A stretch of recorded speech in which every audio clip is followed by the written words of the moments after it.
রাদিয়াল্লাহু তাআলা আনহু এই ওয়াজ আপনারা বারবার শুনেছেন হযরত ওমর ফারুক রাদিয়াল্লাহু তাআলা আনহু নিজের ছেলেকে পর্যন্ত পিটিয়ে পিটিয়ে মেরে ফেলেছিলেন ছেলে কি করেছিল শরাব পান করেছিল মদ পান করেছিল আপনাদের জানা আছে মদ খাওয়ার কারণেতে অন্যায় কাজ করার কারণেতে হযরত ওমর ফারুক সেদিন সন্তানকে পেটাতে শুরু করেছিলেন 80 বেত পিটিয়েছিলেন আপনাদের জানা আছে ও তরুণিয়া শুনে রাখেন 35 থেকে 40 কি 50 বেত মারার সাথে সাথে হযরত ওমর ফারুক রাদিয়াল্লাহু তাআলা আনহুর সন্তান ইন্তেকাল হয়ে গিয়েছিল মারা গিয়েছিল সেদিনে হযরত ওমর ফারুক হুজুরের সন্তান বারবার কাকুতি মিনতি করে বলেছিল আব্বা জান আজকের মতো ছেড়ে দেন জীবনে আর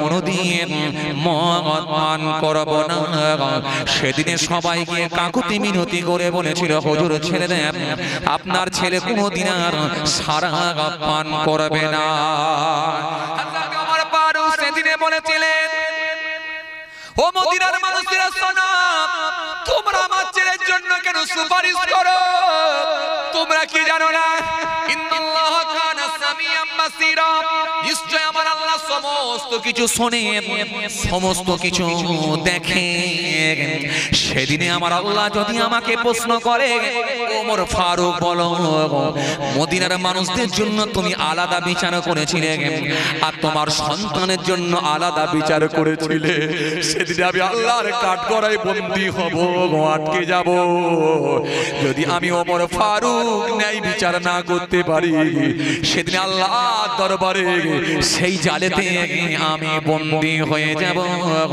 সুতরাং আমি ওমর ফারুক কোনো কথা শুনব না আজকের দিনে আমি কোরআনের আইন দিয়ে ন্যায় বিচার করে পৃথিবীর মানুষকে জানিয়ে দেব কোরআনের বিচারটাই হলো শ্রেষ্ঠ বিচার কোরআনের বিচার হলো শেষ বিচার হযরত ওমর ফারুক সেদিনে মারতে লেগেছিলেন মারতে মারতে মারতে মারতে ছেলেকে মেরে ফেলেছিলেন কোনো কাকুতি মিনতি শোনেন না ছেলে মারা যাওয়ার পরে হযরত ওমর কবরের উপরও ছুরি কবরের উপরেও লাঠি কবরের উপরও বেতের বাড়ি আঘাত করেছিলেন হযরত ওমর ফারুক সেদিনে শরাব খাওয়ার বিচার করে দেখিয়ে দিয়েছিলেন এটাই হলো বিচার এটাই হলো বিচার এটাই হলো আল্লাহর আইন দ্বারা বিচার কিন্তু আমাদের সমাজে কিছু মানুষ আছে দেখবেন অবাক হয়ে যাবে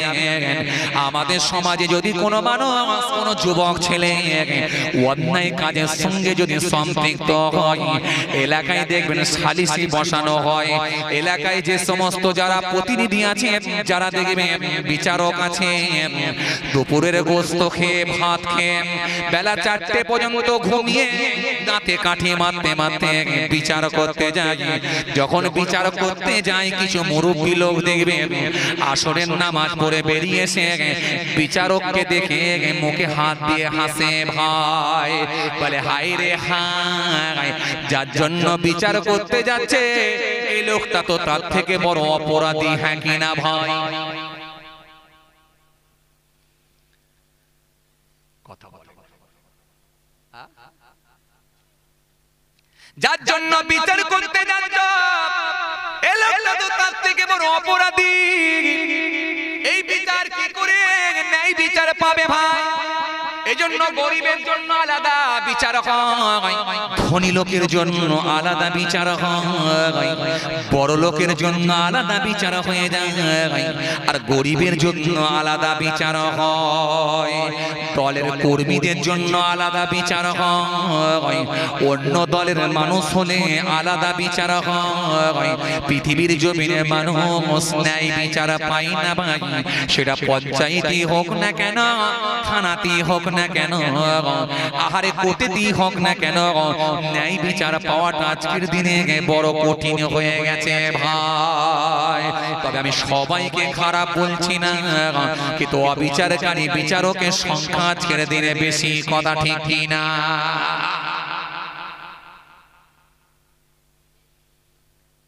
কি বাবাজি কথা কিছু বুঝতে পারছেন? আমি বললাম হসপিটালে যখন এসেছি দুটো একটা রোগের তো ট্রিটমেন্ট করতে হবে। কথা বলে না, কথা বলে না। যে হে তরুণিয়া নওজওয়ান জমাকেরা, ইয়া মাই মুরব্বিয়ানেরা, বাবা রাসূলের কে দি, কেন আমার আল্লাহর আইনটা হলো বড় কঠিন আইন। আমার আল্লাহ বলেছেন নিশ্চিত ভাবে আমি ধরবো, ছাড়বো না, ছাড়বো না, ছাড়বো না। আমি আল্লাহর বিচার হবে কাল কিয়ামতের ময়দানে, সেই দিনটা কিন্তু আমি আল্লাহ ছাড়বো না। এজন্য কোরআন স্পষ্ট ঘোষণা দিয়েছে, জুলুম করে যাবে কথা, ইন্নাল্লাহা লা ইয়ানজুরু ইলা সূরাতিকুম ওয়া আমওয়ালিকুম ওয়ালাকিন ইয়ানজুরু ইলা কুলুবিকুম ওয়া আমালিকুম। বাবাজি আমার ভাইরা, কোরআন শরীফের মধ্যে আল্লাহ সুন্দর করে জানিয়েছেন, কি বললেন? ওয়াতুল ইয়াতামা আমওয়ালাহুম ওয়ালা তাতাবাদদালুল খাবিসা বিত-তাইয়্যিব ওয়ালা তাকুলু আমওয়ালাহুম ইলা আমওয়ালিকুম ইন্নাহু কানা হুবান কাবীরা। আল্লাহ কোরআনে কারীমের মধ্যে জানিয়েছেন, সুন্দর করে জানিয়ে দিয়েছেন, ইন্নাল্লাহা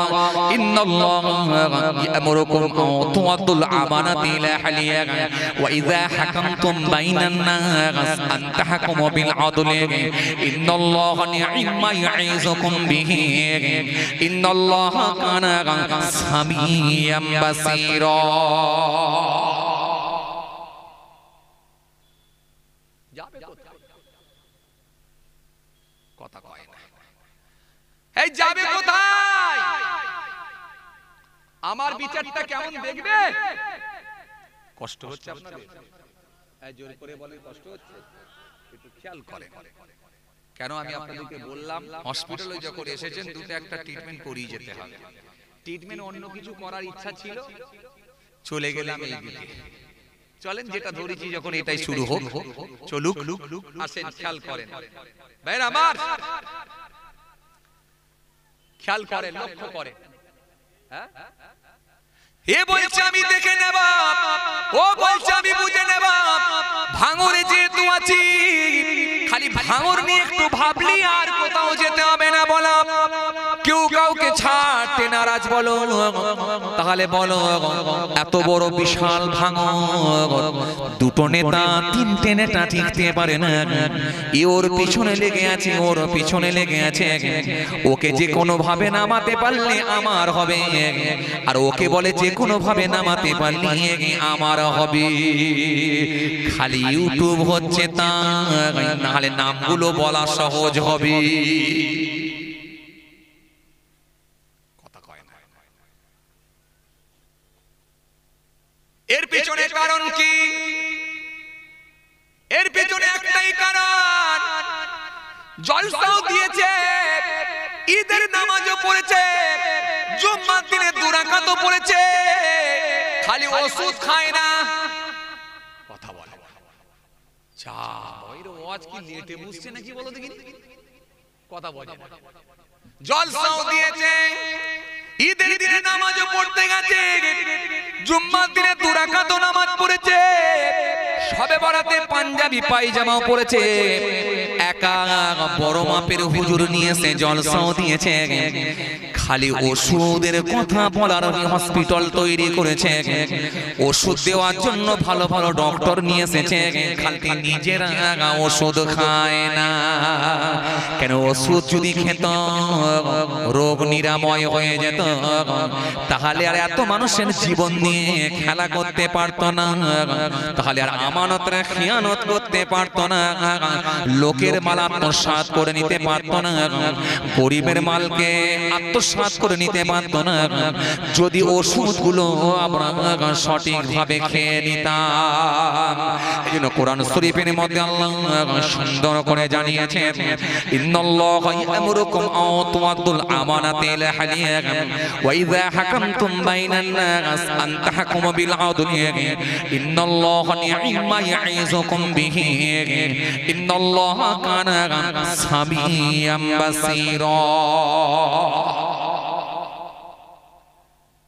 এই জন্য আমার আল্লাহ সুন্দর করে জানিয়ে দিলেন, ইন্নাল্লাহা ইয়া'মুরুকুম আন তু'আদ্দুল আমানাতি ইলা সুন্দর করে আমার আল্লাহ জানিয়ে দিলেন, ও বান্দা, ও পৃথিবীর মানুষ, তোমরা আমার নির্দেশ মেনে নাও, আমার হুকুম মেনে নাও, আমার আদেশ তোমরা মেনে নাও, আমার হুকুমকে তোমরা মেনে নাও। আর আমি আল্লাহ বলি, পাওনাদারের মালটা সঠিকভাবে তোমরা দিয়ে দাও। তুমি বাপ হয়েছ, ছেলেদেরকে দিলে আর মেয়েকে দিলে না, এটা যেন না হয়। তুমি বড় ভাই হয়েছ, বাপ না ছোট ভাইকে ফাঁকি দিয়ে রাজ ক্ষমতাকে কাজে লাগিয়ে নিজের নামে জায়গা জমি রেকর্ড করে নিও না। আমি আল্লাহ বলি, নেতা হয়েছ, পৃথিবীর জমিনে ন্যায় বিচার করো। ধনী লোকেদের জন্য আলাদা বিচার, গরিবের জন্য আলাদা বিচার করো না। তুমি অবিচার করো, তুমি ন্যায় বিচার। আমি আল্লাহ বলি, পাওনাদারের মালটা দিয়ে দাও।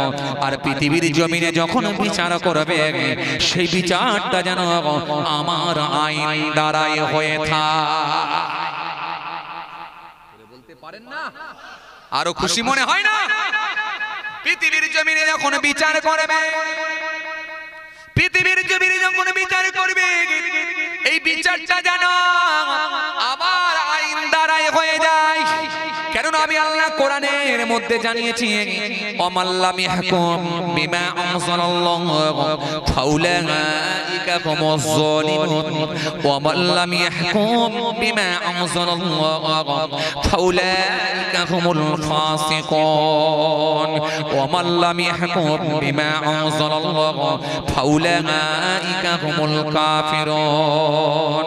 এই পৃথিবীর জমিনে যখন বিচার করবে, বিচারটা আমার আইন দিয়ে বিচার করবে। আমার আইন দ্বারাই যারা বিচার করলো না, নিশ্চিত ভাবে তারাই হলো জালিম। তোমরা যখন বিচার করবে, আমার আইন দিয়ে বিচার করবে। আমার আইন দিয়ে যারা বিচার করলো না, নিশ্চিত ভাবে তারা হলো ফাসিক। পৃথিবীর জমিনে যখন বিচার করবে, আমার আইন দিয়ে বিচার করবে। আমার আইন দিয়ে যারা বিচার করলো না, নিশ্চিত ভাবে তারা হলো কাফির। কাফির হবে, ফাসিক হবে, জালিম হবে। যে নিজে অর্থের জন্য, নিজের সম্পত্তি বাড়ানোর জন্য অন্যায় ভাবে বিচার করবে, ন্যায় বিচার করবে না, আমার আল্লাহ বলছেন সে হবে জালিম। আর এক জায়গায় বললেন সে হবে ফাসিক, আর এক জায়গায় বললেন সে হবে কাফির। কি বলেছিলাম বলেন তো? হসপিটালে ট্রিটমেন্ট হয়, খালি রোগগুলো সারানোর জন্য আসে, কিন্তু ওষুধ খায়। আচ্ছা, ওষুধগুলো কি খারাপ আছে? কথা বলে না। ভেজাল ওষুধ নয়, একেবারে নির্ভেজাল ওষুধ, খাঁটি ওষুধ, কোরআন আর হাদিস দুটো আমার আল্লাহ ওষুধ দিয়ে দিয়েছেন। এইগুলো দিয়ে দাও, এতে কি সব সারিয়ে নিতে পারে। কিছু কথা বুঝতে পারছেন আমার? এই কথা কিছু বুঝতে পারছেন? তাহলে কি বুঝলেন? বিচারের মাপকাঠি যখন তোমার হাতে, যদি তুমি সঠিকভাবে বিচার না করতে পারো, তাহলে কিয়ামতের ময়দানে হবে জালিম। বিচারের মাপকাঠি যখন তোমার হাতে, যদি সঠিকভাবে বিচার না করতে পারো, কিয়ামতের ময়দানে আমি আল্লাহ তোমাকে ছাড়বো না, তুমি হবে ফাসিক। বিচারের মাপকাঠি যখন তোমার হাতে আছে, তুমি যদি সঠিকভাবে বিচার না করতে পারো, মনে রাখো আমি আল্লাহ ছাড়বো না, তুমি হবে কাফের। দুনিয়ার নেতাদের কাছে যদি অঙ্ক বুঝে নেওয়া হয়, সঠিক হিসাব কি করে দিতে পেরেছো? সঠিক বিচার কি করতে পেরেছো? জুম্মার দিনে তো চকচকে পাঞ্জাবি আর পায়জামা পরে, চামড়ার জুতো পরে 2 রাকাত নামাজ পড়তে গিয়েছো। কুরবানির দিনে তো আবার সব থেকে বড় মাপের গরুটা দিয়ে আবার এলাকার লোককে চমকে দিয়েছো। আরে কথা বলছেন না কেন? এরা লেটে বোঝে নাকি? হ্যাঁ বলো। হ্যাঁ সুদের টাকায় পাসাদ করা ঘুষও ছাড়ো না, দিন দুঃখী না খেয়ে মরে খবর রাখো না। সুদের টাকায় পাসাদ করো ঘুষও ছাড়ো না, দিন দুঃখী না খেয়ে মরে খবর রাখো না। তুমি ঘুষ খাইয়া বিচার করো সাজিয়া প্রধান, তুমি কেমন মুসলমান, কেমন মুসলমান, তুমি কেমন মুসলমান, কেমন মুসলমান, তুমি কেমন মুসলমান, কেমন মুসলমান। আজকে অন্যায় ভাবে বিচার করার বিচারক আছে না নাই? গ্রাম এলাকা থেকে শুরু করে বুথ লেভেল থেকে শুরু করে পঞ্চায়েত থেকে শুরু করে আহারে একেবারে কোর্ট পর্যন্ত সঠিক বিচার করার লোক কি আজকের দিনে আছে বলে মনে হয়? কারণ সঠিক বিচার যদি করতে হয় নাম্বার 1 হলো তার বুকের ভিতরে আগে আল্লাহর ভয় ভীতি ঢুকাতে হবে, তবে পৃথিবীর জমিনে সঠিক বিচার করা সম্ভব হবে। যে বিচার করেছিলেন হযরত ওমর ফারুক রাদিয়াল্লাহু তাআলা আনহু, যে বিচার করেছিলেন হযরত খালিদ বিন ওয়ালিদ, যে বিচার করেছিলেন হযরত আবু বকর সিদ্দিক রাদিয়াল্লাহু তাআলা আনহু, যে বিচার করেছিলেন হযরত শের খোদা আলী রাদিয়াল্লাহু তাআলা আনহু, এই বিচারের মাপকাঠি ছিল আলাদা।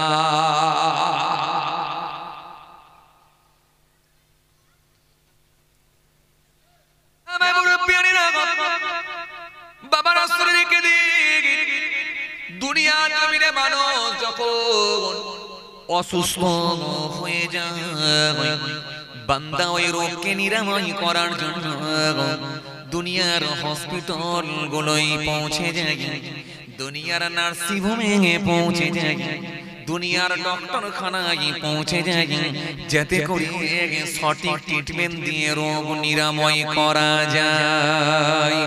জ্বর হয়েছে ডক্টরখানায় গেলে ক্যালপল খেয়েছে, ট্রিটমেন্ট করেছে, অসুস্থ রয়ে গেলে শরীর এখনো সুস্থ হলো না, রোগ এখনো নিরাময় হলো না, ডক্টর চেঞ্জ করলেন।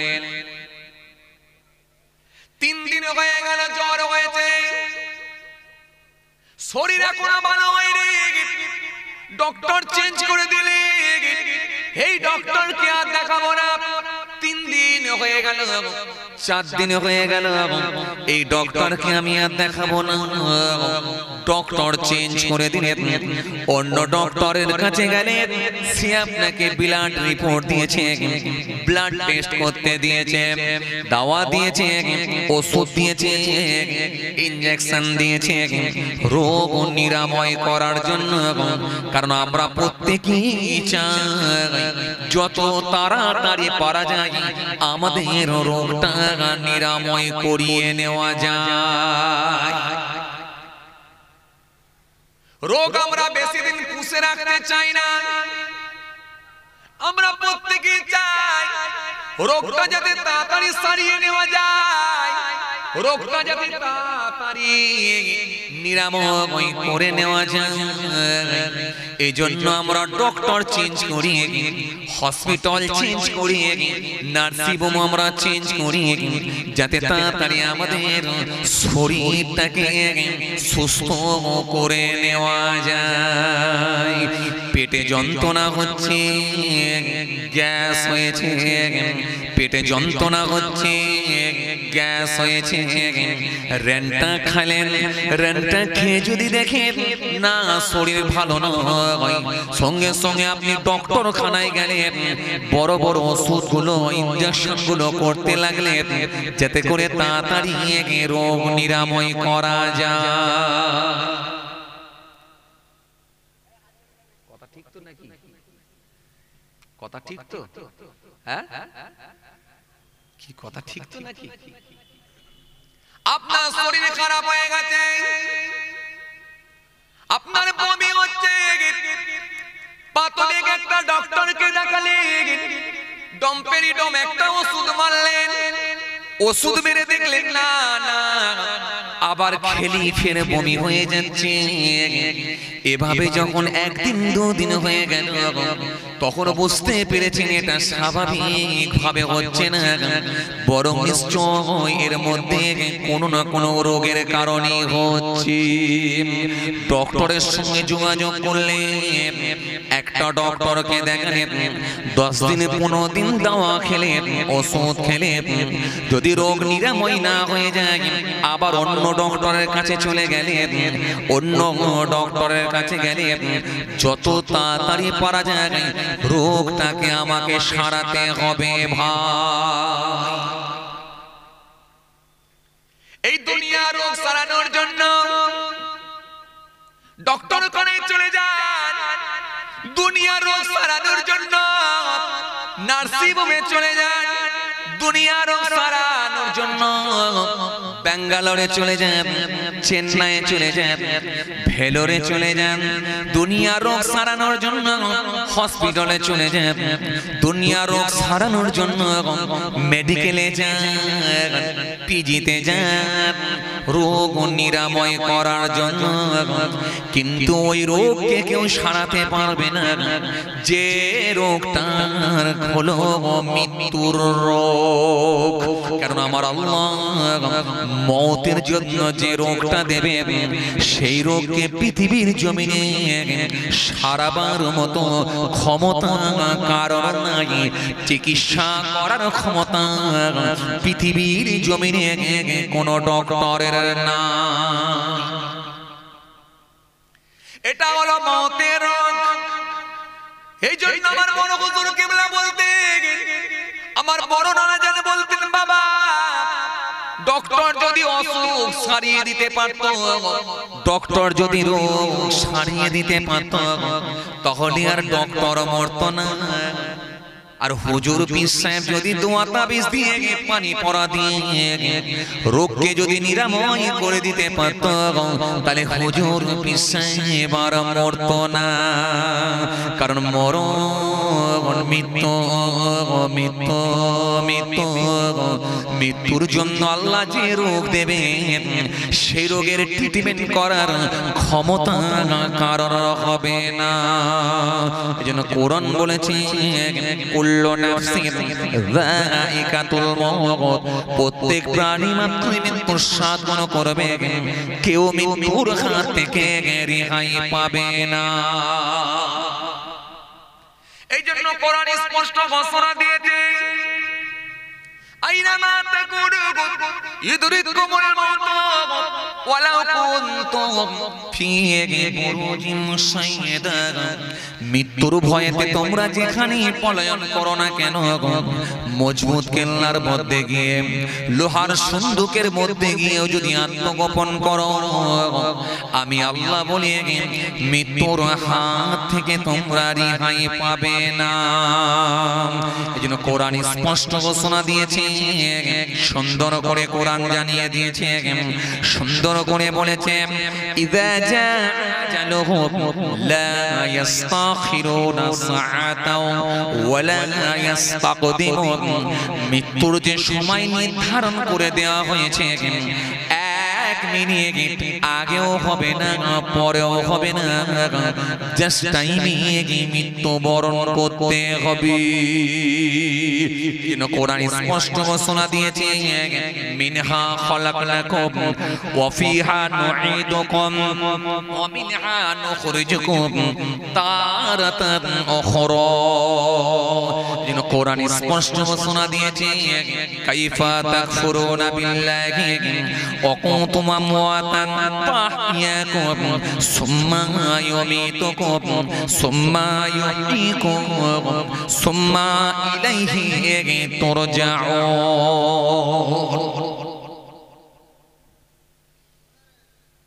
একাধিক আয়াত খালি আল্লাহ দিয়েছে মৃত্যু সম্পর্কে, দিয়ে বান্দাকে ক্লিয়ার করেছে যত রকমই ট্রিটমেন্ট করো না কেন মওতের হাত থেকে রেহাই কথা কয় না। মওতের হাত থেকে রেহাই কথা বলেন পাবে, মওতের হাত থেকে রেহাই পাবে, ছাড় পাবে পাবে। তাহলে সব আয়াত দিয়ে আল্লাহ একটা কথাই বুঝিয়ে দিয়েছেন, মৃত্যু কিন্তু নিশ্চিত, মৃত্যু অবধারিত। বিভিন্ন জায়গায় আল্লাহ আয়াত দিয়েছেন, কোন জায়গায় বললেন মৃত্যুবরণ করতে হবে, কোন জায়গায় বললেন তোমাদেরকে তো আমি এই মাটি থেকে বানিয়েছি, ফের তোমাদেরকে এই মাটির মধ্যেই দিয়ে দেয়া হলো, আবার তোমাদেরকে এই মাটি থেকে ফের তোলা হবে, আবার তোমাদেরকে আমার কাছেই ফিরে আসতে হবে। এক এক জায়গায় এক এক রকম আয়াত দিয়ে একটা জিনিসই আল্লাহ ইন্ডিকেট করে মানুষকে বুঝিয়ে দিয়েছেন যে মৃত্যু কিন্তু নিশ্চিত। 5টা মিনিটের জন্য ওকে কেসে বসতে বলেছিল, ও ভাই কই গো তোমায় কেসে বলেছে, আমি বলেছিলাম যদি মনে হয় যে এখানে কাঁটা দেওয়া আছে তো আসতে গেলে যেখানে বসছো সেখানেই তো কাঁটা ভুগছে, তোমার জন্য তো এই লাইনের লোক না হলে তো এই জায়গা নয়। আমি তো ওই জন্য ডাকিনি সবাই, সবার জন্য এই জায়গা নয়, সবার জন্য যদি এই জায়গা হতো তাহলে ওই জায়গাকে ভরাবে, পাশে বাজারটাও তো ভরে থাকতে হবে, কথা বলে। আচ্ছা তোমাদের আর কারো যাওয়ার আছে কি? যদি যাওয়ার থাকে কেটে বড় ভাই, নাহলে কিন্তু আমি রেগে যাব, বসলে উঠতে দেবো না, আর না আসলে আসতে বলবো, টেনশন নেই। কিন্তু যাওয়ার থাকলে কেটে পড়ো, একবার সময় দিয়েছি উঠে পড়ো, যাওয়ার থাকলে কেটে পড়ো। লাল গেঞ্জি যাবে, চুপ করো বসো। আচ্ছা তুমি যাবে, যাও যাও যাও। সবার জন্য এই জায়গা নয়, কারণ এই জায়গা কিছু লোকের জন্য কাঁটা ভুগবে, কথা ঠিক কিনা বলবো, কাঁটা ভুগবে। সবাই যদি হেদায়েত হবে তাহলে তো আবু লাহাব আগে হেদায়েত হয়ে যাবে, কথা বলে। আবু লাহাবকে বুঝিয়েছিল কে? স্বয়ং রাসূলুল্লাহ নিজে বুঝিয়েছিল, কথা বলে। আবু জাহেলকে কে বুঝিয়েছিল? স্বয়ং রাসূলুল্লাহ নিজে বুঝিয়েছিল। উতবাকে কে বুঝিয়েছিল? স্বয়ং রাসূলুল্লাহ নিজে বুঝিয়েছিল। তাহলে আল্লাহর নবী বোঝানোর পরও হেদায়েত হয় না, তো এখান থেকে আপনাকে পরিষ্কার বুঝতে হবে সবাই হেদায়েত হয়ে যাবে। কোরআন তো স্পষ্ট ঘোষণা দিয়েছে, খতাবাল্লাহু আলা কুলুবিহিম ওয়া আলা সামইহিম ওয়া আলা আবসারিহিম গিশাওয়া ওয়া লাহুম আযাবুন আযীম। এইজন্য আমি খুব বেশি সবাইকে ডাকি না, যারা এসে বসছে আলহামদুলিল্লাহ, হ্যাঁ যারা এসে বসার ঠিক বসবে, ওই যে বসছে ঠিক বসছে। কিন্তু সমস্যাটা কোথায় জানেন? আমি রানিং ওয়াচ করব, দুজন উঠবে আবার তিনজন বসবে, এটা না। বসে বললে উঠবেন না, খেয়াল করো, লক্ষ্য করো যে কথা বোঝাতে চাইছে।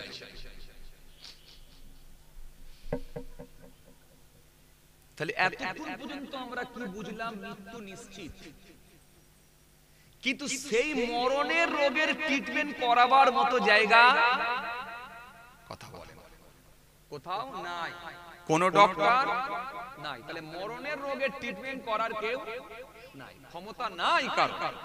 কিন্তু এই মরণের রোগ, এই ট্রিটমেন্ট করার ক্ষমতা কারণ নাই, কিন্তু এই রোগের জন্য আমরা বারবার চিকিৎসকের কাছে যাই খালি ট্রিটমেন্টের আশায়, যাতে করে সারিয়ে নেওয়া যায়। কিন্তু প্রবলেম কোথায়? মৃত্যুর পরে যে জাহান্নামের আগুন ভোগ করতে হবে, সে রোগের ট্রিটমেন্ট করানো যাবে। যদি সেই রোগের ট্রিটমেন্ট আমরা করাতে পারি, যদি সেই রোগের ওষুধগুলোকে যদি আমরা ঘিটে নিতে পারি, তাহলে মৃত্যু তো হবে, কিন্তু জাহান্নামের আগুন থেকে আলহামদুলিল্লাহ বেঁচে যাব। তাহলে আযাব থেকে বাঁচার ওষুধ আছে, কিন্তু মৃত্যু থেকে বাঁচার কোনো ওষুধ। তাহলে যেই ওষুধ নাই সেই ওষুধটা বেশি বেশি করে খায়, আর যেই ওষুধটা আছে সেটা কিন্তু ছেড়ে দিই। কথা কিছু বুঝতে পারছেন? এই কথা কিছু বুঝতে পারছেন? তাহলে যে রোগের ওষুধ আমরা যদি করি, ট্রিটমেন্ট যদি করি, তাহলে আমরা মৃত্যু থেকে বাঁচতে পারবো না। কিন্তু আমাদের শরীরকে যদি আমরা ওষুধ খেয়ে ট্রিটমেন্ট করি, সঠিক ওষুধগুলো যদি আমরা খেয়ে রোগকে যদি নিরাময় করি, মৃত্যু থেকে নয় বরং জাহান্নামের আগুন থেকে ইনশাআল্লাহ বাঁচতে পারবো। তাহলে সেই রোগের ট্রিটমেন্ট এখানে হবে, জ্বরের ট্রিটমেন্ট নয়, পায়খানার ট্রিটমেন্ট নয়, বমির ট্রিটমেন্ট নয়, ডায়াবেটিসের ট্রিটমেন্ট নয়, সুগারের ট্রিটমেন্ট নয়, ক্যান্সারের ট্রিটমেন্ট নয়। ট্রিটমেন্ট এখানে একটাই ট্রিটমেন্ট, সেটা হলো বাবাজি আমার ভাইরা, এমন একটা ওষুধ, যে রোগের ওষুধ ও বাবাজি যে ওষুধ দিলে ট্রিটমেন্ট করলে আমরা এমন রোগ সারাতে পারবো, সুদ ছাড়তে পারবো, ঘুষ ছাড়তে পারবো, মিথ্যা ছাড়তে পারবো, আমানত না খিয়ানত থেকে বেঁচে যাব, চগলখড়ির হাত থেকে বেঁচে যাব, লোকের মাল আত্মসাৎ করে নেওয়া থেকে বাঁচব, গীবত থেকে বাঁচব, পরচর্চা থেকে বাঁচব, আমানতের খিয়ানত থেকে বাঁচব, বন্ধন থেকে বাঁচব, বন্ধন থেকে বাঁচব, বন্ধন থেকে বাঁচব, মা বাপের সঙ্গে খারাপ আচরণ থেকে বেঁচে যাব।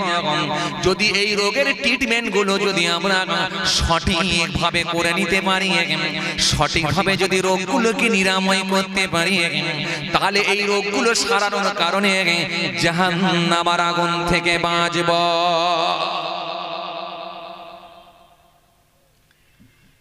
তাহলে কি বুঝলাম?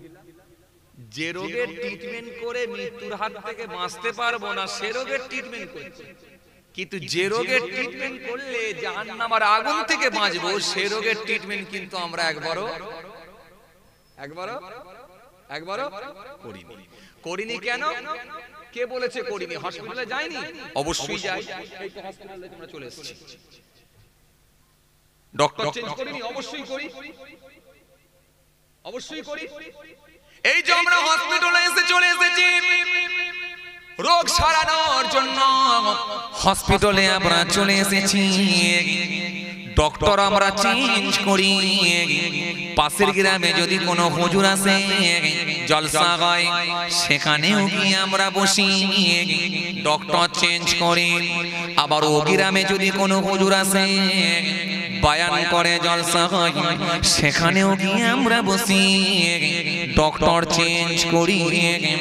আবার এই পাড়ায় যদি কোনো হুজুর আসে, সেখানে যদি জলসা হয়, সেখানেও গিয়ে বসে আমরা ডক্টর চেঞ্জ করি।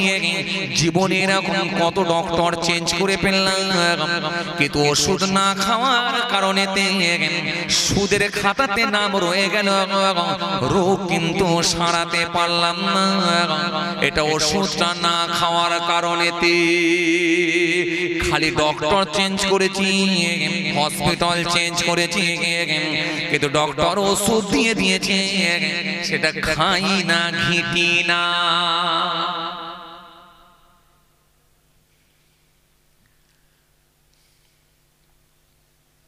এই জন্য আমার আল্লাহ জানিয়ে দিয়েছে,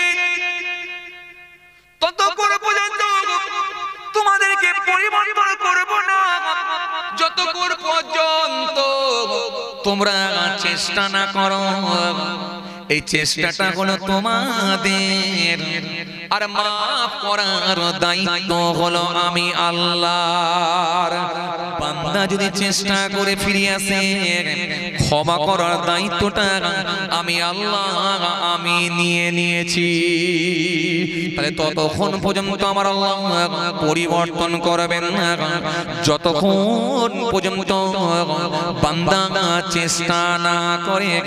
কিন্তু এখানে সেই রোগের ট্রিটমেন্ট হয়েছে, সুদের বিরুদ্ধে বলা হয়েছে, ঘুষের বিরুদ্ধে বলা হয়েছে, মিথ্যার বিরুদ্ধে বলা হয়েছে, আমানতের খেয়ানত নিয়ে আলোচনা হয়েছে, পরচর্চা নিয়ে আলোচনা হয়েছে, অহংকার নিয়ে আলোচনা হয়েছে, রিয়া নিয়ে আলোচনা হয়েছে, গীবত নিয়ে আলোচনা হয়েছে, পরনিন্দা নিয়ে আলোচনা হয়েছে, মা বাপ নিয়ে আলোচনা হয়েছে, প্রতিবেশী নিয়ে আলোচনা হয়েছে, প্রতিবেশী নিয়ে আলোচনা হয়েছে, আত্মীয় নিয়ে আলোচনা হয়েছে। টোটাল আলোচনাটা কিন্তু ওই হসপিটালে হয়ে গেছে। এই ট্রিটমেন্ট করার জন্য ওষুধ দেওয়া হয়েছে। ঘেঁটে নিতে পারলি কেনার আর ছেড়ে দিলি আপনি ব্যর্থ। আর ঘেঁটে নিতে পারলে আপনি আল্লাহর মনোনীত বান্দা। আরো জোরে বলেন, আরো জোরে বলেন। আর বান্দা যখন আমার হয়ে যায়, আমি আল্লাহ কথা দিয়েছি আমিও তার হয়ে যাব। ও বান্দা শোনো শোনো, এটা তো আমার ওয়াদা আছে, ওয়াস্তাঈনু বিস-সাবরি ওয়াস-সালাহ। বান্দা তোমরা ধৈর্য সবর ওয়াস-সালাহ, নামাজের মাধ্যমে আমার দরবারে দোয়া চাও। আমি আল্লাহ কথা দিচ্ছি তোমাদের দোয়া কবুল করে নেব।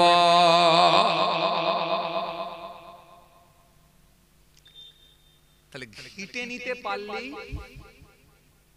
কথা বলে না, ঘেঁটে নিতে পারলেই সাকসেসফুল, আর না ঘেঁটলে ব্যর্থ। এই জন্য কিছু লোক আছে দেখবেন 10 বছর ওয়াজ শুনছে, এক ওয়াক্ত নামাজ পড়ে না, তারপর ওষুধ খেতে পারে। ও কি ডক্টর চেঞ্জ করে না, না হসপিটাল চেঞ্জ করে না? আরে কথা বলে, কথা কথা কত ডক্টর চেঞ্জ করলো, কত হসপিটাল চেঞ্জ করলো, কিন্তু লোকটার বাজে বদ অভ্যাস হচ্ছে ওষুধ খায় না, ওষুধ খায় না। ওষুধ না খাওয়ার কারণে তো ওর মুখে এখনো দাড়ি ফোটে না, ওষুধ না খাওয়ার কারণে তো ও মিথ্যা থেকে এখনো বাঁচতে পারে না। এখন আপনি বলবেন হুজুর সত্যি এই ওষুধগুলো আছে তো? কে বলেছে নেই? বলবো ওষুধের নাম বলবো? আগে যেমন র্যানট্যাক, জিনট্যাক, ফ্যানট্যাক সব নাম বলছিলাম, এবার নাম বলবো? নাম আছে ওষুধে, কে বলেছে নেই? কে বলছে ওষুধের নাম নেই? ওষুধের নাম আছে। ইয়াকুমুল বাইতা ইহলিবুনা সাতা ওয়া ইয়াখিতা সাওবাহু ওয়া ইয়াকসিফানা আলাহু ওয়া ইয়ামিলু বিযাতি মিনাস সাহ। وعن عائشة قالت كان رسول الله صلى الله عليه وسلم يحب الحلوى والعسالة. وعن أبي هريرة قال قال رسول الله صلى الله عليه وسلم إذا لبث قميصا بدع بما يمينه. سو ওষুধের নাম জি। لا يدخل الجنة لحم نبت من الشؤت وكل لحم نبت من الشؤت كانت النار أولى به. سيأتي زمان على أمتي قلوب كقلوب الذئاب كلام ككلام الأنبياء فعل كفعل الفرائض. সব ওষুধের নাম, সব ওষুধের নাম এগুলো, সব ওষুধের নাম। এই যে রোগ হয়েছে সে রোগের ওষুধ এটা, যে রোগ হয়েছে সে রোগের ওষুধ এটা, যে রোগ হয়েছে সে রোগের ওষুধ ওটা। واعبدوا الله ولا تشركوا به شيئا وبالوالدين إحسانا وبذي القربى واليتامى والمساكين والجار ذي القربى والجار الجنوب والصاحب بالجنب وابن السبيل وما ملكت أيمانكم إن الله لا يحب من كان مختالا فخورا. কত ওষুধ দিলাম বললেন? মা বাবার সঙ্গে ভালো আচরণ করো, সেই ওষুধ দিলাম। মিথ্যা বলো না, সেই ওষুধ দিয়ে দিলাম। সুদ খেও না, সেই ওষুধ বললাম। লোককে ঠকাও না, সেই ওষুধ বললাম। আমানতের খেয়ানত করো না, সেই ওষুধ বললাম। সব লোকের ওষুধ কিন্তু আমি অনেকগুলো আপনাদেরকে দিয়ে গেলাম। এটা মানেটা বলিনি বলে আপনারা এখনো বুঝতে পারেননি। কথা বলে না, কথা বলে না। যে এই মানেটা একটা একটা করে যখন বলবে এবারে বুঝতে পারবেন সত্যি তো, সত্যি তো। ইয়ামহাকুল্লাহু রিবা ওয়া ইরবি সাদাকা আল্লাহু লা ইউহিব্বু মান কানা মুখতালান ফাখুরা। ইয়ামহাকুল্লাহু রিবা ওয়া ইরবিস সাদাকাহ। দান সদকাকে আমি আল্লাহ বৃদ্ধি করে দিয়েছি। দান সদকা তোমরা করো। আর কি আল্লাহু ইউহিব্বু কুল্লা কাফারিন আতিম। ইয়ামহাকুল্লাহু রিবা ওয়া ইরবিস সাদাকাহ। দান সদকাকে আমি আল্লাহ বৃদ্ধি করে দিয়েছি, বাড়িয়ে দিয়েছি। সুদকে আমি আল্লাহ হারাম করে দিয়েছি। তাহলে এখানে সুদের ট্রিটমেন্ট হয়ে গেল। আপনাদের এলাকায় তো সুদখোর নেই কেউ, তাই না? বন্ধন টন্ধন ঢুকেছে নাকি এলাকায়? কথা বলে আছে আছে হাফ হাফ হাফ হাফ হয়ে গেছে, 50-50, বুঝতে পারছেন? মহিলা সমিতি ঢুকেছে 100টা ঘরের ভেতরে 85টা ঘর এখন মহিলা সমিতি। তার মানে এই রোগের ট্রিটমেন্ট আমরা বক্তা ওয়াইজিংরা করে দিয়ে যাচ্ছে, ডক্টর করে দিয়ে যাচ্ছে, কিন্তু ওষুধ আমরা খাই না। কেন? ওই ওষুধ খাই না এই কারণে আমরা মনে মনে ভাবছি এটা সারানোর কোনো প্রয়োজন নাই। কেন? এটা সারিয়ে কিছু হবে না। যে রোগ সারালে বাঁচবো সে রোগ সারায়, কিন্তু ওই রোগ সারাতে গিয়ে মৃত্যু হবে। কিন্তু এই রোগ সারালে জাহান্নামের আগুন থেকে মাঝে মাঝে কিছু কথা বুঝতে পারছেন? আর এই রোগ সারানোর, এই রোগ না সারানোর কারণটা কি বলেন দেখি? বলতে পারবেন? বলতে পারবেন? হ্যাঁ, এই রোগ না সারানোর কারণটা কি বলেন দেখি? এই রোগ না সারানোর কারণ একটাই, সেটা হলো দুনিয়া। দুনিয়া, এই দুনিয়ার মহব্বত মানুষের ভেতরে এমন ভাবে গ্রাস করেছে, এমন ভাবে মানুষের ভেতরে ঢুকে আছে, এই দুনিয়া মানুষকে ভুলিয়ে দিয়েছে। খালি ভাবছে আমি মনে হয় আর মরবো না। দুনিয়া, এই দুনিয়াটা এত কঠিন জায়গা, এই জায়গায় সঠিক ট্রিটমেন্ট করে রোগ নিরাময় করে কবরে ঢোকা এটা বড় কঠিন ব্যাপার।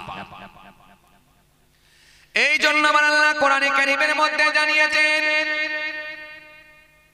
ইয়া আইয়ুহাল্লাযীনা আমানু লা তুলহিকুম আমওয়ালুকুম ওয়ালা আওলাদুকুম আন যিকরিল্লাহ ওয়া মান ইয়াফআল যালিকা ফাউলাইকা হুমুল খাসিরুন। এই দুনিয়ার মানুষ, এই পৃথিবীর মানুষ, আমি আল্লাহ তোমাদের জানিয়ে দিই শোনো, দুনিয়ার মান, দুনিয়ার সন্তান, দুনিয়ার সন্ততি, দুনিয়ার সম্পদ তোমাদেরকে যেন আমার জিকির থেকে গাফিল না করে দেয়। যদি আমার জিকির থেকে গাফিল করে দেয়, আমি আল্লাহ জানাচ্ছি ফাউলাইকা হুমুল খাসিরুন, অবশ্যই অবশ্যই তোমরা ক্ষতিগ্রস্ত হবে। সব থাকবে, তোমাদের ভেতর থেকে শান্তি উঠে যাবে।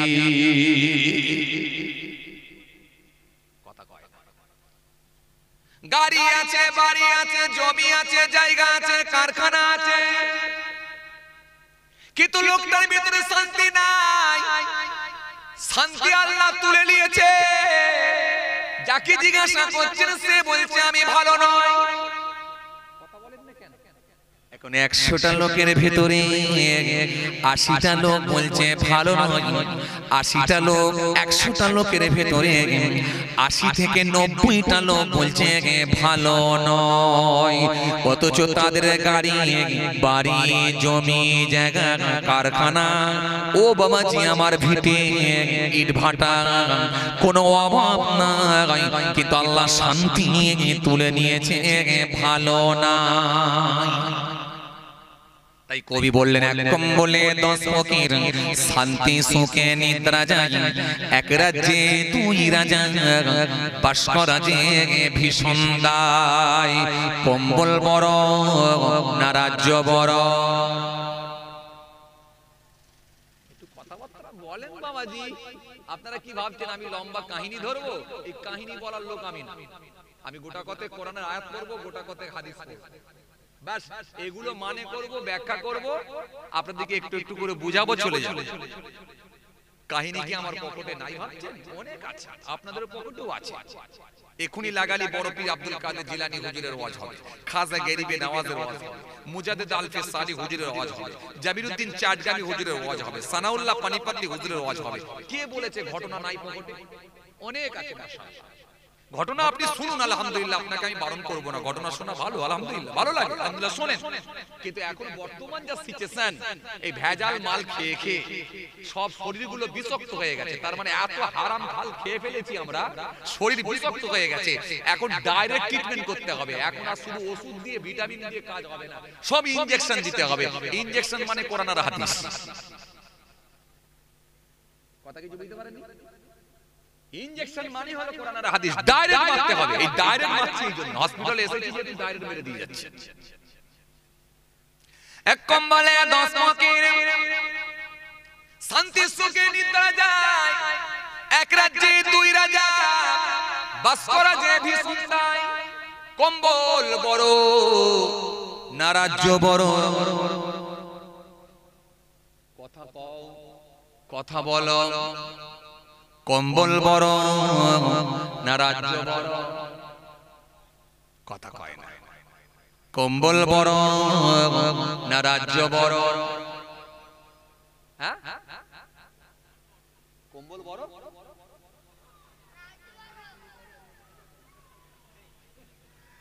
কেন চাচা বলছে কম্বল বিছিয়ে যখন কম্বল গায়ে দিয়ে ঘুমিয়ে পড়ে আর ওঠে না বলো, ওজনই বলেছে কম্বল বড়। কেন এক ঘুমে বেলা 9টা 8টা হয়ে যায় বলো, ফজর কোন দিক দিয়ে চলে গেল কোনো খবর নাই বল।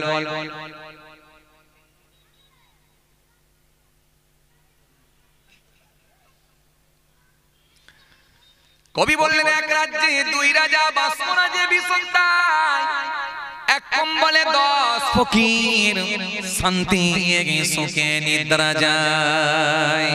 একটা কম্বলের ভেতরে 10 জন আল্লাহওয়ালা লোক শান্তির সঙ্গে ঘুমিয়ে আছে, কোনো চাপ নাই। কিন্তু একটা রাজ্যে 2 রাজা বাস করা কঠিন হয়ে গেছে ভাই। লাইভ হচ্ছে নাকি? একটা রাজ্যে 2 রাজা বাস করা বড় কঠিন হয়ে গেছে, বড় কঠিন। একটা রাজ্যে 2 রাজা বাস করতে পারছে না, একটা রাজ্যে 2 দল টিকছে না। একটা ভারতবর্ষ, এত বিশাল দেশ, 130 থেকে 40 কোটি মানুষের বসবাস। সেখানে দেখো 2টো 5টা 10টা দল টিকতে পারছে না। এ বলে ওকে মেরে ফেলবো পুরোটাই আমার, ও বলে ওকে মেরে ফেলবো পুরোটাই আমার, এ বলে ওকে মেরে ফেলবো পুরোটাই আমার। অত দূরে কেন বোঝাবো, ভারত কেন বোঝাবো, পার্শ্ববর্তী স্টেট কেন আমি বোঝাবো, পার্শ্ববর্তী রাজ্য কেন আমি বোঝাবো, পার্শ্ববর্তী দেশ কেন আমি বোঝাবো। ভাঙরে যেহেতু আছি, ভাঙর নিয়ে তুলবো। কেউ কাউকে ছাড়বে না বলো, কথা কয়, কথা বলো। কেউ কাউকে ছাড়বে না বলো। এ বলছে আমি দেখে নেব, বলছে আমি বুঝে নেব।